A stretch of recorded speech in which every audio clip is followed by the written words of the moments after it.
د پښتون تاریخ تر ټولو مهمې ورځې: 3 جنوري د کاکاجي صنوبر حسین تلین، 20 جنوري د حضرت باچا خان بابا تلین، 26 جنوري د خان عبدالولي خان تلین، 9 فروری د اجمل خټک بابا تلین، 18 فروری د قاضي عطاالله خان تلین، 19 فروری د خوشحال خان خټک تلین، 21 فروری د مورنیو ژبو نړیواله ورځ، 9 مارچ د ارباب سکندر خان د شهادت ورځ، 15 مارچ د غني بابا تلین،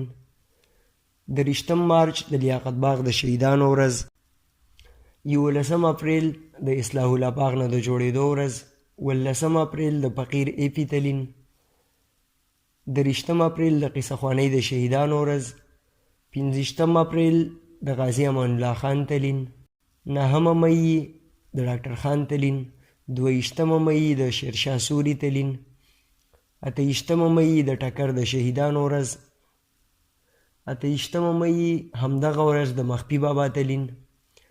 10 جولای د شهید ارواښاد هارون بلور د شهادت ورځ، 20 جولای د میوند د بریا ورځ، 12 اګست د بابړې د شهیدانو ورځ، 19 اګست د افغانستان د استقلال ورځ، 24 اګست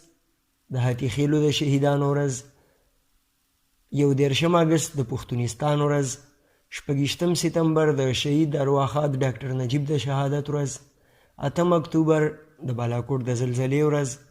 14 اکتوبر د احمدشاه بابا تلین، 28 اکتوبر د ګلزمین سید تلین، 2 دسمبر د خان شهید د شهادت ورځ، 2 دسمبر همدغه ورځ د میرا خان مندوخیل د تلین ورځ، 12 دسمبر د اجي تورنګزۍ تلین، 12 دسمبر همدغه ورځ د وړیګرام د شهیدانو ورځ، 22 دسمبر د شهید ارواښاد بشیر بلور د شهادت ورځ. جانثار اخونخېل، یون ټي وي، پښتونخوا.